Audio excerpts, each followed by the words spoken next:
అందరికీ శుభోదయం. అందరు ఎలా ఉన్నారు? మీరందరూ బాగున్నారని బాగుండాలని మనస్ఫూర్తిగా కోరుకుంటూ welcome back to our channel simply Soujanya. Video అయితే ఇక్కడ స్కిప్ చేయకుండా చివరి వరకు చూడండి. అలాగే మన ఛానల్ని ఫస్ట్ టైం చూస్తే ప్లీజ్ సబ్స్క్రైబ్ చేసుకోండి. సబ్స్క్రైబ్ చేసుకుని అక్కడ బెల్ సింబల్ని క్లిక్ చేస్తే ఆల్ అనే ఆప్షన్ వస్తుంది. ఆన్లో పెట్టుకుంటే నేను పెట్టే వీడియో నోటిఫికేషన్ అయితే మీకు డైరెక్ట్గా వస్తుంది.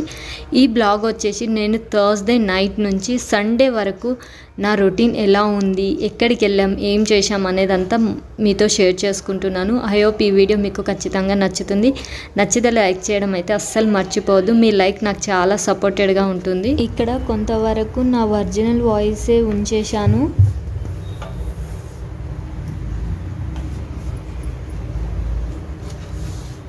ఈ టైంలో నేనేం చేస్తున్నానో చూస్తున్నారా?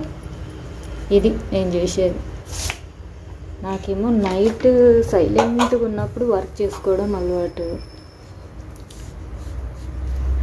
సింక్ మొత్తం లీక్ అవుతుంది వాటర్. కిచెన్ ప్లాట్ఫామ్ కూడా కడుగుతుంటే ఎక్కడెక్కడ వాటర్ లీక్ అవుతుంది. అందుకోసమని ఇలా చేస్తున్నా.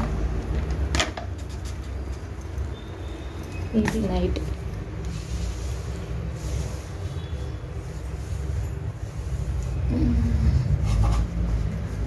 కిరాయి ఇళ్ళల్లో కూడా ఒక్కోసారి మనం ఇట్లా చేసుకోవాల్సి వస్తుంది. అన్నీ ఓనర్స్కి చెప్పలేం కదా. సో ఎవరి గురించో ఎదురు చూసే బదులు మన పని మనం కంప్లీట్ చేసుకోవాలి. ఇక్కడ వాటర్ బాగా లీక్ అవుతుంది కింద, అందుకని ఇలా పెట్టేస్తున్నాను. మొత్తం అయిన తర్వాత మళ్ళీ చూస్తాను. నైట్ 12:20 అవుతుంది. ఈ టైంలో ఎవరన్నా ఇలాంటి పనులు పెట్టుకుంటారా? చూడండి, నేను పెట్టుకున్నాను. అంటే కొన్ని పనులు కొన్ని టైంలోకే చేయడం కుదురుతుంది కదా. సో ఈ పని అనేది నైట్ చేసుకుంటేనే మంచిదని చెప్పి నైట్ టైం పెట్టుకున్నాను. మ్యాక్సిమం నేను ఏదున్నా నైట్ టైమే వర్క్ అనేది కంప్లీట్ చేసి పెట్టుకుంటాను. సో సింక్ అయితే చాలా ప్రాబ్లం అయింది. సింకే కాదండి, కిచెన్ ప్లాట్ఫామ్ కూడా చాలా వాటర్ అనేది లీక్ అయిపోతుంది. సో ఓనర్స్కి చెప్పడం ఎందుకు, చిన్న పనే కదా మనమే చేసుకోవచ్చు అని చెప్పి నేనైతే ఇలా చేసుకుంటున్నాను. ఎవరికైనా ఇలాంటి ప్రాబ్లం ఉంటే యూజ్ అవుతుందని చెప్పి నాకు మధ్యలో వైట్ సిమెంట్ అప్లై చేస్తుంటే సడన్గా నాకు మధ్యలో గుర్తుకొచ్చింది, అరే ఎవరికైనా యూజ్ అవుతుంది కదా ఇలాంటి వీడియో చేస్తే అని చెప్పి వీడియో అయితే చేశాను. ఆల్రెడీ సగం అయితే అప్లై చేయడం కూడా అయిపోయింది. వైట్ సిమెంట్ పెట్టేటప్పుడు ఎప్పుడు కూడా వాటర్ ఉండొద్దు. వాటర్ లేకుండా చూడండి, జస్ట్ పౌడరే ఎక్కడైతే లీక్ అవుతుందో అక్కడ అప్లై చేస్తే సరిపోతుంది. సో నేనైతే అప్లై చేసేసాను. అప్లై చేసిన తర్వాత దాని చుట్టూ అయితే పడుతుంటుంది కదా, దాన్ని క్లీన్ చేసుకోవడానికి ఫస్ట్ పొడి బట్టతోనైతే మొత్తం తూడ్చేసుకున్నాను. తూడ్చేసిన తర్వాత కొంచెం వైట్ కనబడుతుందని చెప్పి మళ్ళా క్లాత్ని అయితే తడుపుకొని ఇలా నీట్గా మెల్లిగా తూడ్చుకుంటున్నాను. సిమెంట్ అప్లై చేసినప్పుడు ఎక్కువ టైం పట్టలేదు, కానీ అది క్లీన్ చేసుకోవడానికే చాలా టైం పట్టింది. ఎందుకంటే ఎక్కడైనా మళ్ళీ కొంచెం వాటర్ పడ్డా సిమెంట్ అనేది తొందరగా ఆరదు. అందుకని ఇలా మెల్లిగా నీట్గా చేసుకున్నాను. మనకి వైట్ సిమెంట్కి ఎక్కువ వాటర్ అయితే పట్టవు, కొంచెంగా లైట్గానే కలుపుకొని అయితే అప్లై చేసుకోవాలి. ఇంకొకటి ఇట్లా పౌడర్ లాగా వేస్తేనే తొందరగా అతుకుతుంది. అంటే ఫస్ట్ మొత్తం మనం కలిపిన వైట్ సిమెంట్ అప్లై చేసి దానిపైనుంచి వైట్ పౌడర్ ఇట్లా కొడుతూ మనం ప్రెస్ చేస్తూ పెడితే తొందరగా ఆరిపోతుంది. అందుకని నేను నైట్ టైం పెట్టుకున్నాను ఈ పని. మార్నింగ్ మనం ఏదో ఒక చింకు దగ్గర పని ఉంటుంది, వెళ్తుంటాము, లేకపోతే జస్ట్ వాటర్ పడ్డా అదంతా పోతుంది. సో వైట్ సిమెంట్ అనేది గాలికి కూడా ఆరిపోతూ ఉంటుంది. కానీ మనము వాటర్ అనేది తగలకుండా ఉంచుకుంటే తొందరగా స్టిక్ అయిపోయి అసలు మంచి రిజల్ట్ అయితే ఉంటుంది. సో నేను చాలా రోజుల నుంచి ఈ పని చేద్దాం అని అనుకుంటున్నాను. కొద్దిగా లీక్ అయ్యేటప్పుడే పెడదాం అని అనుకున్నా, కానీ పెట్టడం అయితే మర్చిపోయాను. సో అందుకని ఇన్ని రోజులకు మళ్ళీ దీనికి బలం వచ్చింది అన్నట్టు. అందుకని ఈ నైట్ ఎలాగైనా ఈ పని కంప్లీట్ చేయాలని చెప్పేసి ఇలా వైట్ సిమెంట్ అనేది అప్లై చేసుకున్నాను. చింక్ అయితే లీక్ అవ్వడం ఆల్మోస్ట్ తగ్గింది. అసలు ఎంత గలీజ్గా లీక్ అవుతుండే అంటే గలీజ్గా అని కాదు, మొత్తం కింద వాటర్ వచ్చేస్తుండే. ఏ పని చేసినా అక్కడ గిన్నెలు కడిగి పెట్టినా, ప్లాట్ఫామ్ కడిగినా అన్ని కింద వాటర్ డ్రాప్ లాగా అయ్యి చిన్న చెరువు లాగానే అయిపోయేది. చుట్టూ క్లీన్ చేయడం అయిపోయింది. చింకు లోపల కూడా ఫస్ట్ క్లాత్తో మొత్తం తూడ్చుకొని తర్వాత వాటర్తోని మెల్లిగా కడిగాను. ఎందుకంటే క్లాత్తో కడిగిన అది అంత వైట్గా అట్లాగే ఉందని చెప్పి వాటర్తో మెల్లిగా కడిగాను బయట పడకుండా. ఇక్కడ చూసారా, నైట్ టైం ఇంత 1 అవుతుంది ఆల్మోస్ట్ అనుకుంటాను. ఇక్కడ వెహికల్స్ వెళ్తూనే ఉంటాయి, రోడ్డుకి దగ్గరగా ఉంటే ఇదో ప్రాబ్లం. నైట్ టైం ఏమో హెవీ వెహికల్స్ వెళ్తాయి, మార్నింగ్ టైంలో ఏమో నార్మల్ వెహికల్స్ వెళ్తాయి. మీకు ఇక్కడ నార్మల్ వెహికల్స్ కూడా కనబడుతున్నాయి కదా, వినాయక చవితి కాబట్టి వినాయకులు కూర్చోబెట్టారు కదా, అవి చూసి రావడానికో లేకపోతే సంథింగ్ ఇంకా ఏందో వెహికల్స్ అయితే అలా వెళ్తున్నాయి. ఇక్కడ నా నైట్ రొటీన్ కంపల్సరీ నైట్ పడుకున్నప్పుడు బ్రష్ చేసుకుంటాను, అలాగే కంపల్సరీ ఫేస్ వాష్ కూడా చేసుకుంటాను. నైట్ టైం పడుకునేటప్పుడు మాత్రం ఇది అస్సలు స్కిప్ చేయొద్దు, ఎందుకంటే మన ఫేస్ మీద అంత డస్ట్ ఫామ్ అవుతుంటుంది, ఆయిల్గా ఉంటుంది. కాబట్టి కంపల్సరీ ఫేస్ అనేది వాష్ చేసుకొని పడుకోవాలి. వాష్ చేయకుండా అయితే పడుకోవద్దు, అది ఫేస్ని అంతా పాడు చేస్తుంది. సో అందుకని నైట్ టైం అట్లీస్ట్ వాటర్తోనైనా ఒక 2-3 టైమ్స్ ఫేస్ అనేది మంచిగా వాష్ చేసేసుకోవాలి. సో నా ఫేస్ వాష్ చేసుకోవడం అయిపోయింది. కిచెన్ చూసారా ఇప్పుడు ఎంత బాగుందో, అంతా క్లీన్ చేసేసుకున్నాను. అసలు గిన్నెలు క్లీన్ చేసింది అయితే మీ దగ్గర ఇక్కడ పెట్టలేదు, ఎందుకంటే అది రొటీన్ ఎప్పుడు క్లీన్ చేసుకునేదే కాబట్టి. సో ఇలా డోర్ కూడా క్లోజ్ చేస్తున్నాను, మీకు అందుకోసమని సౌండ్ ఎక్కువ వినబడింది. డోర్ ఓపెన్ ఉంటే బయట సౌండ్ అయితే చాలా వినబడుతుంది. ఇప్పుడైతే స్లీపింగ్ టైం. సో పడుకునే ముందు ఇట్లా అన్నీ ఒకసారి చెక్ చేసుకొని లైట్స్ అన్నీ ఆఫ్ చేసేసుకుంటాను. వెళ్ళే ముందు కంపల్సరీ అమ్మవారికి అయితే ఒక్కసారి నమస్కరించుకుంటాను. సో లైట్స్ ఆఫ్ ఉండడం వల్ల రూమ్ అయితే మొత్తం చీకటిగా ఉంది. సో ఇప్పుడు టైం ఎంత అవుతుందో మీకు చూపిస్తాను టార్చ్ చేసి. సో 4:40 అవుతుంది. సో నా వర్క్ అంతా కంప్లీట్ అయ్యేసరికి ఈ టైం అయింది. సో నెక్స్ట్ డే మనకి ఫ్రైడే. మార్నింగే పూజ అయితే కంప్లీట్ అయిపోయింది, వంట కూడా కంప్లీట్ అయిపోయింది. సో ఇంట్లో వాళ్ళు అక్కడ వెళ్ళిన తర్వాత వాషింగ్ మిషన్ అసలు టబ్ క్లీన్ చేయక చాలా రోజులు అవుతుంది. సో టబ్ క్లీన్ చేద్దామని చెప్పి అయితే పెట్టుకున్నాను. సో టబ్ క్లీన్ చేసినప్పుడల్లా కంపల్సరీ లోపట ఇట్లా వెట్ క్లాత్తో మొత్తం తుడుస్తుంటాను. ఫస్ట్ డ్రై క్లాత్తో చూసామనుకోండి అందులో పడిపోతుంది, కాబట్టి మొత్తం వెట్ క్లాత్తో క్లీన్గా తుడిచేసుకోవాలి. సో మనం లిక్విడ్ ఏదైతే వేసేది ఉందో ఆ క్యాబిన్లో కూడా ఒకసారి ఇట్లా క్లాత్తో తుడిచేసుకోవాలి. చాలా డస్ట్ అయితే ఫామ్ అయిపోయింది, రోడ్డుకి దగ్గరగా ఉండడం వల్లనో ఏమో చాలా అంటే చాలా డస్ట్ వస్తుంది. వాషింగ్ మిషన్ ఆన్ చేయక ముందే లోపట అయితే ఇలా తూడ్చుకోవాలి. ఇంకొకటి మనం బట్టలు వేసినప్పుడు ఆ బట్టల నుంచి వచ్చే చెత్త కానివ్వండి, వాటర్లో ఉండేది ఇంకేమైనా కాయిన్స్ లాంటివి అన్నీ ఇక్కడ మనకి కనబడుతుంది కదా, ఇందులోకి అయితే వెళ్ళిపోతాయి. సో ఆ క్యాబిన్ని కూడా మనం నీట్గా తూడ్చుకోవాలి. సో ఇది కొంచెం క్లాత్ అనేది ఎక్కువ పచ్చి చేసుకొని తూడ్చుకోవాలి, అది ఆరిపోయింది ఉంటుంది. సో అందులో కూడా అసలు క్లీన్ చేసేసాను. సో దీన్ని కూడా ఇందులో మొత్తం మనకు స్టోర్ అయ్యేది ఇందులోని. సో దీన్ని కూడా ఒకసారి బ్రష్తో క్లీన్ చేసుకోవాలి, ఎందుకంటే ఇదంతా నెట్తో ఉంటుంది, నెట్టెడ్ కాబట్టి మనకు ఆ హోల్స్లలో అంతా పేరుకపోతుంది. సో ఆ పేరుకపోయింది తీసేయాలంటే బ్రష్తో క్లీన్ చేసుకుంటాను. అంటే మన యూజ్ చేసే బ్రషెస్ ఉంటాయి కదా, అది నేనైతే ఒక పాతది అయితే పెట్టుకుంటాను ఇలాంటివి క్లీన్ చేసుకోవడానికి. సో అందులో కూడా అలాగే అదే బ్రష్తోనే అయితే మొత్తం క్లీన్ చేసుకున్నాను. క్లీన్ చేసుకొని ఒక 1/2 మగ్ వాటర్ అయితే పోసేస్తాను, అందులో అంత బయటకైతే వచ్చేస్తుంది.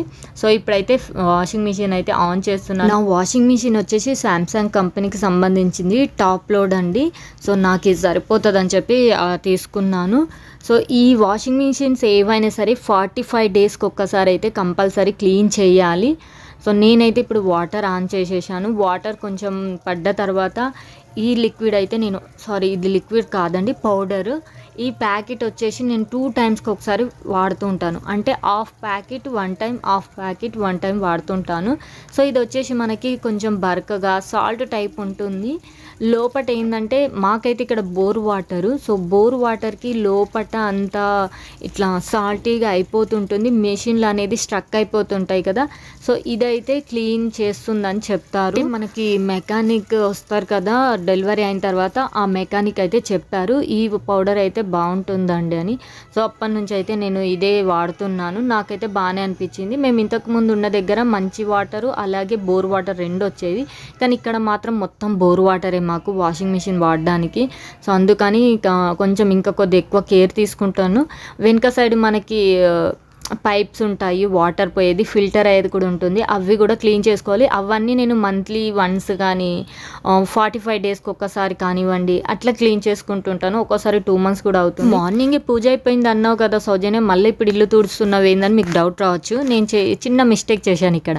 వాషింగ్ మిషన్ అయితే క్లీనింగ్కి పెట్టాను కదా, ఆ వాటర్ బయటకు పోయేది నేను సపోర్ట్ పెట్టాలన్నట్టు, కొంచెం వాష్రూమ్ హైట్లో ఉంటుంది, దానికి సపోర్ట్ పెట్టకపోయేసరికి అది పైపు ఇటు వచ్చేసి ఇంట్లో సైడ్ వాటర్ వచ్చేసింది. నేను అప్పట్లో బ్యాక్ సైడ్ బాల్కనీలో ఏదో వర్క్ చేస్తున్నాను. సో చూసుకోవాలి, కొన్ని వాటర్ అయితే వచ్చేసి ఇక్కడ డోర్ వరకు, మెయిన్ డోర్ వరకు పోయింది. సో అవన్నీ నేను మళ్ళీ క్లీన్ చేసుకుంటున్నాను అన్నట్టు, ఇట్లా మాఫ్తోని. అది క్లీన్ చేయడం అయిపోయిన తర్వాత మళ్ళీ బకెట్లో ఫ్రెష్ వాటర్ తీసుకొని మళ్ళీ ఒకసారి హాల్ రూమ్ మొత్తం మాఫ్ చేసేసాను అన్నట్టు. అది కూడా మీకు షూట్ చేస్తున్నాను. నేను ఈ క్లీనింగ్ చేసే ప్రాసెస్లో నేను ఫోన్ని అడ్డం పెట్టడం మర్చిపోయా, షార్ట్ లాగా వచ్చేసింది. సో మనకి బ్లాగ్లా వీడియోలా కాకుండా ఇలా షార్ట్ లాగా వచ్చేసింది, ఏమనుకోవద్దు ప్లీజ్. అది మాఫ్ పెట్టేసిన తర్వాత మళ్ళీ ఒక పొడి క్లాత్ తీసుకొచ్చి ఇల్లంతా తూడ్చేసాను, ఫ్యాన్ పెట్టేసుకొని. మీకు బ్యాక్గ్రౌండ్లో దేవుడి పాటలు వినబడుతున్నాయి కదా, నాకైతే ఇట్లా ఇంట్లో క్లీన్ చేసేటప్పుడు కానివ్వండి, ఏదైనా పని చేస్తున్నప్పుడు ఇలా దేవుడి పాటలు కానీ ఏదైనా మ్యూజిక్ పెట్టుకొని చేసుకుంటూ ఉంటాను. ఇలా ఫ్రైడే కాబట్టి అన్ని దేవుడి పాటలే ఉన్నాయి.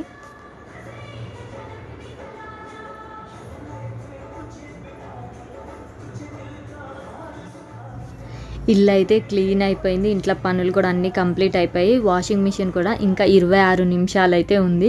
సో అంతలోపు అయితే ఫ్రెష్ అయ్యి వచ్చేసాను దేవుడి రూమ్లోకి. అంటే మార్నింగ్ పువ్వులు అల్లి వేయలేదు, ఎందుకంటే మార్నింగ్ పువ్వులు అల్లి వేసేలోపు టైం అవుతుందని చెప్పి. సో ప్రతి శుక్రవారము పువ్వులు దొరికినన్ని రోజులు ఇలా అమ్మవారికి మాలేద్దాం అనుకుంటున్నాను. సో నేనైతే ఒక 10 రూపాయల మల్లెపూలు తీసుకొచ్చుకుంటాను. సో ఇప్పుడు సీజన్ కదా, ఈ పువ్వులు 10 రూపాయలు ఏంటి, ఇలా తీసుకొచ్చి అమ్మవారికి అయితే పూలదండ అల్లుతున్నాను. ఎంత బాగా వచ్చిందో చూడండి, పూలదండ కూడా చాలా బాగా అనిపించింది. మన చేతులతోని మనం ఇలా అల్లి వేయడం ఇంకా హ్యాపీ అనిపిస్తుంది. ఈ మల్లెపూలు అనేది నేను సోమవారం రోజు తీసుకొచ్చి ఇట్లా బాక్స్లో స్టోర్ చేసుకుంటాను. చూడండి, అమ్మవారికి పూలమాల అయితే ఇలా అలంకరిస్తున్నాను. అలంకరించిన తర్వాత అమ్మని చూస్తుంటే అలాగే చూడాలనిపించింది, ఎంత బాగా అనిపించిందో అసలు. నా పూజ అయితే ఈరోజు ఇలా అయిపోయింది. సో చామంతి పూలు అయితే నాకు దొరకలేవు. మండే రోజు నేను లేట్గా వెళ్ళాను మార్కెట్కి, చామంతి పూలు అయితే నాకు దొరకలేవు. ఉన్న దగ్గర కూడా చాలా రేటు ఉన్నాయి. సో నాకు ఎంత అవసరమో నాకున్నంతలో నేను ఇలా పూలు తెచ్చుకొని అమ్మవారికి అయితే పెట్టేసుకుంటాను. తప్పుగా అనుకోవద్దండి. ఇక్కడ అమ్మవారికి అయితే కొన్ని శ్లోకాలు ఉంటాయి, అవి చదువుకుంటున్నాను. మార్నింగ్ ముగ్గు పెట్టాను కదా, ఈరోజు ఫ్రైడే స్పెషల్గా ఉంటుంది. సో అదొకసారి చూపించేద్దామని అయితే చూపిస్తున్నాను. చూడండి, ఫ్రెష్ అయిన తర్వాత ఫ్రైడే కంపల్సరీ శారీయే కట్టుకుంటాను నేను, డ్రెస్సెస్ వేసుకోను. అక్కడ క్లీనింగ్ వర్క్ ఉన్నాయి, అంటే పాపని మార్నింగ్ డ్రాప్ చేసేసి వచ్చాను కాబట్టి డ్రెస్ వేసుకున్నాను. ఇక్కడ చూడండి ఎంత బాగుంది. ఈ రోజైతే సింపుల్గా ఇలా వేసుకున్నాను, కమలం పువ్వు లైట్గా సైడ్కి కూడా చిన్న మొగ్గలు వచ్చినట్టు. ఫ్రైడే కదా, అందుకనే ఇలా కమలం పువ్వు అయితే వేసుకున్నాను. తులసమ్మ దగ్గర ఈరోజు అయితే శంకు చక్రాలు వేయలేను, ఎందుకంటే వాతావరణం చల్లగా ఉంది, వర్షం పడుతుంది. సో వర్షం పడ్డప్పుడు మొత్తం తులసి చెట్టు దగ్గర వేసిన ముగ్గంతా పోతుంది అన్నట్టు, అందుకనే సింపుల్గా ఇలా వేసుకున్నాను. చూడండి వాతావరణం. ఇక్కడ నేను వీడియో తీస్తుంటే ఒక పావురం వచ్చింది, అది రోజు వస్తుంది. నేను తులసమ్మ దగ్గర ప్రసాదం పెడతాను కదా, పుట్నాలు పెడతాను నేను, పుట్నాలు, ఆ పావురమే తినేస్తుంది. సో ఇక్కడ చూసారా ఇంటి ముందు ముగ్గు ఎంత బాగుందో, చాలా అంటే చాలా బాగా అనిపిస్తుంది నాకు ఇట్లా గుమ్మం దగ్గర ముగ్గులు రంగులతో నింపుకుంటుంటే. ఈరోజు గడప మీద కూడా డిఫరెంట్ వేసుకున్నాను ముగ్గు, అయితే ఎంత బాగా అనిపిస్తుందో, చూస్తుంటే చూడాలనిపించింది. అసలు ఇంటికి లక్ష్మీ కళ అంటే గడప ముందేసే ముగ్గుతోనే వస్తుంది, ఎంత చాలా బాగా అనిపిస్తుందో.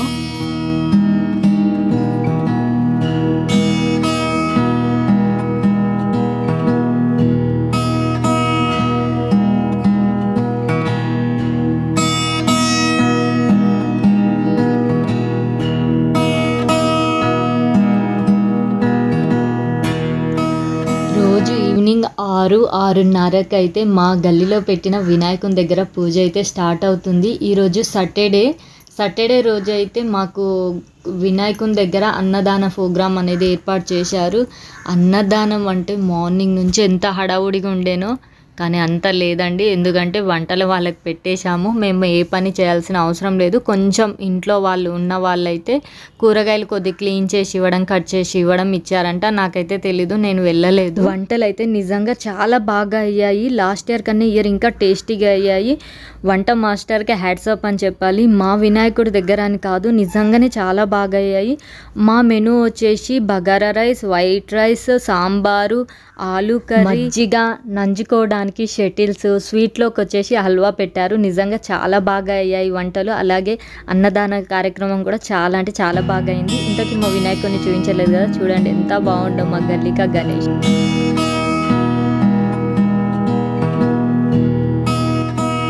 సాటర్డే అయితే అలా గడిచిపోయింది. ఇది సండే పిల్లలకి హాలిడే కదా, వాళ్ళని తీసుకొని వినాయకులను చూయించుకొద్దాం అనుకున్నాము. ఖైరతాబాద్, బాలాపూర్ అట్లా వెళ్దాం అనుకున్నాము, కానీ అయితే కుదరలేదు వెళ్ళడానికి. సో మా బాబు అయితే వాళ్ళ ఫ్రెండ్స్తో వెళ్ళాడు ఖైరతాబాద్కి. ఓన్లీ ఖైరతాబాద్కి వెళ్ళి అలాగే వాళ్ళ ఫ్రెండ్ వాళ్ళ ఇంటికి వెళ్ళి అక్కడ అన్నదానం ప్రోగ్రామ్ అటెండ్ అయ్యి ఇంటికి అయితే వచ్చేసాడు. మా వీకెండ్ అయితే ఇలా గడిచింది. ఈ వీడియో మీకు నచ్చినట్టయితే ప్లీజ్ లైక్ చేయండి, అలాగే సబ్స్క్రైబ్ చేసుకోండి. ఉంటానండి, ఒక మంచి వీడియోతో మళ్ళీ కలుసుకుంటాను.